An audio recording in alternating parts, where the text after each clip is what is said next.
এটা হচ্ছে এমএসআই এর মাদারবোর্ড। তো প্রবলেমটাকে দেখায়, সিপিইউ এর বাতিটা জ্বলে থাকতেছে, ঠিক আছে। সিপিইউর বাতি জ্বলে থাকার কারণে কি হচ্ছে, এটার প্রবলেমটা হচ্ছে ডিসপ্লে আসতেছে না, এই যে ডিসপ্লে আসছে না, আর ডিসপ্লে আসবেও না। এটার মানেটা কি, এটার মানে হচ্ছে আপনার সিপিইউ কোর সেকশনে ভোল্টেজটা আসতেছে না। এইটার যে ডিবাগ এলইডি বাতিটা আছে, একটু এই জায়গা থেকে আমরা একটু দেখাবো, ঠিক এই জায়গাটায় থাকে এই বাতিটা, সিপিইউ বাতিটা জ্বলে থাকে, এই যে সিপিইউর বাতিটা জ্বলে আছে। এটা যদি না নিভে যায় তাহলে সেক্ষেত্রে আপনার ডিসপ্লে আসবে না। আর মাদারবোর্ডের মডেল দেখাতে চাচ্ছিলাম না, মাদারবোর্ডের মডেলটা দেখেন, এখানে লেখা আছে Mac B 550 motor WiFi motherboard. এটা নো ডিসপ্লে থাকার কারণ হচ্ছে কোরে ভোল্টেজ আসছে না। আমরা মিটারটা কিন্তু সেই সাথে একটু দেখাবো।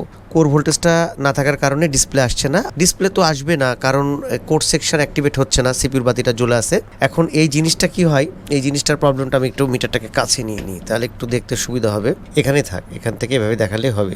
এই মাদারবোর্ডগুলোতে আরেকটা জিনিস হচ্ছে, এখান থেকে দেখেন, আপনাদেরকে আরেকটা জিনিস দেখাই।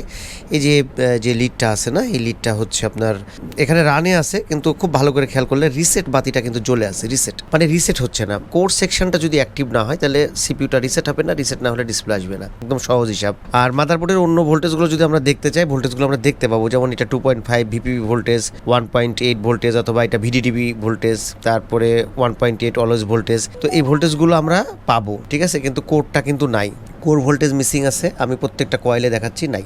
এখন এইটার প্রবলেমটা কি, এটার হলো 12 ভোল্টের লাইনের সেই কয়েল। এটার প্রবলেমটা কি হয়, এই সময়ে আমরা চেক করতে হয় হচ্ছে এই যে ভিআরএম চিপটা আছে না, এই ভিআরএম চিপটা চেক করতে হয়। এর রিকোয়ারমেন্টসের মধ্যে ঝামেলা আছে। এটা চেক করলে আপনার হচ্ছে প্রবলেমটা আপনি ধরতে পারবেন। এটার জন্য আপনি সহযোগিতা নেবেন হচ্ছে বোর্ড ভিউ এর। মাদারবোর্ডের বোর্ড ভিউগুলো পাওয়া যায়, আমরা একটু এখান থেকে দেখাবো। মাদারবোর্ডের এরকম বোর্ড ভিউ পাওয়া যায়, তো বিভিন্ন পেইড সাইডে আপনি পাবেন। আর হচ্ছে এটা হলো ডায়াগ্রাম, তো এরকম ডায়াগ্রাম পাবেন। এখানে কয়েকটা জিনিস আপনি শুধু চেক করবেন। চেকের মধ্যে আমি বলে দিই আপনাদেরকে, একটা হলো অ্যানাবল দেখবেন, ভিসিসি দেখবেন, এবং ডাটা ক্লক অ্যালার্ট যেটা থাকে সেটা দেখবেন। বেসিক্যালি এই কয়েকটা জিনিসের মধ্যে কিন্তু আপনি প্রবলেম পেয়ে যাবেন। VCC, enable, data clock alert, এগুলোর মধ্যেই পাবেন। সাধারণত ভিআরএম চিপে আমরা দেখতে পাই অ্যানাবল মিসিং থাকে, অথবা এর যে ভিসিসি চিপ চলার জন্য যে ভোল্টেজ সেটাতে প্রবলেম থাকে। মেবি এই ধরনের প্রবলেম আছে, আমরা চেক করব। চেক করার পরে এটার কোথায় প্রবলেম সেই জিনিসটা আমরা দেখব, এবং সেই সাথে দেখানোর চেষ্টা করব আপনাদেরকে যে এটার কোথায় প্রবলেম ছিল। তো আমি একটা কাজ করি, আমি এটার কাজটা করে নিই। আপনারা এখন দেখছেন যে সিপিইউর বাতিটা জ্বলে আছে, এই বাতিটা কিন্তু নিভে যাবে। তো এই বাতিটা নিভে গেলে আপনার হচ্ছে তারপরে ডিসপ্লে আসবে। আর এখানে মাদারবোর্ডের পার্ট নাম্বার দেওয়া আছে MS7C94, এটা হলো ভার্সন 1.2 এর। তো যাই হোক, আমি এটার কাজটা করে নিই, আমি একটু দেখি, তারপর আমি আপনাদের সাথে শেয়ার করব অ্যাকচুয়ালি এটার কোথায় প্রবলেমটা আছে অথবা কি অবস্থা। কথা হচ্ছে কাজের পরে, সেই পর্যন্ত আমাদের সাথেই থাকবেন। আচ্ছা, আমাদের মাদারবোর্ডের কাজটা করা একদম কমপ্লিট হয়ে গেছে। এখন ডিসপ্লেটাও কিন্তু চলে আসছে। কি হয়েছিল প্রবলেমটা আমি আপনাদের সাথে শেয়ার করব, কোথায় প্রবলেম ছিল, অথবা এই ধরনের প্রবলেমগুলো আপনারা কিভাবে ট্রেস আউট করবেন, খুব ইজি। তো আমি একটা কাজ করি, প্রথমে যে বিষয়টা বলবো সেটা হলো ভিআরএম সেকশন, যেখানে কোর ভোল্টেজটা তৈরি হয় না, সেই ভোল্টেজটা আমরা আগে দেখাই দিই আপনাদেরকে যে ভোল্টেজটা কোথায় হয়। এই যে এই ভোল্টেজটা আগে তৈরি হচ্ছিল না, এখন দেখেন 0.91831 ভোল্টেজ এরকম তৈরি হচ্ছে। যখনই আমি একটু লোড দেবো তখনই কিন্তু ভোল্টেজটা বাড়বে।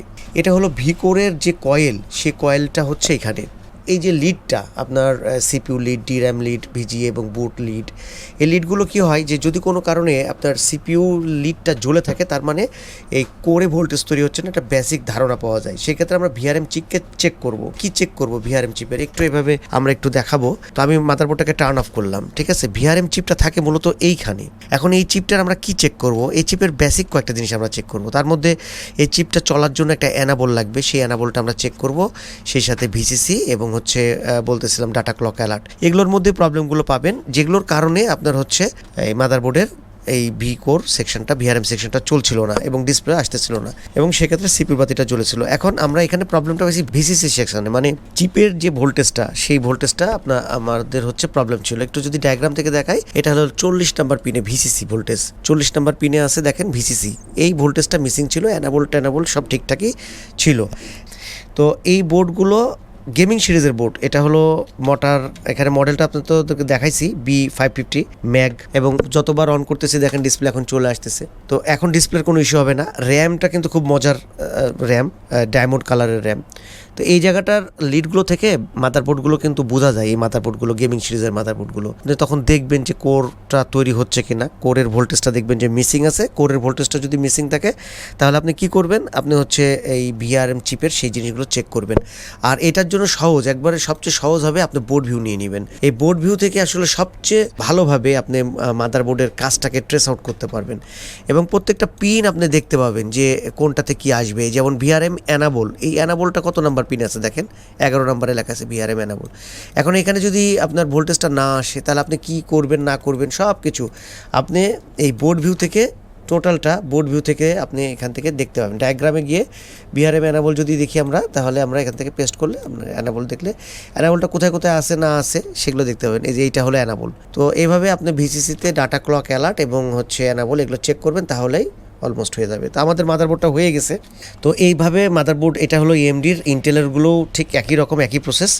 তো যে কোনো মাদারবোর্ডকে খুব সহজেই এভাবে সলভ করা যায়। তো এই ভিডিও এখানেই শেষ করছি, আপনাদের সাথে শেয়ার করলাম এ ধরনের মাদারবোর্ড যদি প্রবলেম হয় তাহলে কিভাবে আপনারা এগুলোকে সলভ করতে পারেন। তো সবাই ভালো থাকবেন, ভিডিও সম্পর্কে কমেন্ট করবেন। আর যদি এ ধরনের গেমিং সিরিজের মাদারবোর্ড সম্পর্কে আরও ডিটেলস কিছু জানতে চান অবশ্যই ভিডিওতে কমেন্ট করেন, আমি এরপরে আরও ডিটেলস জানানোর চেষ্টা করব। তো সবাই ভালো থাকবেন, সে আশায় আজকের মতন আল্লাহ হাফিজ, আসসালামু আলাইকুম।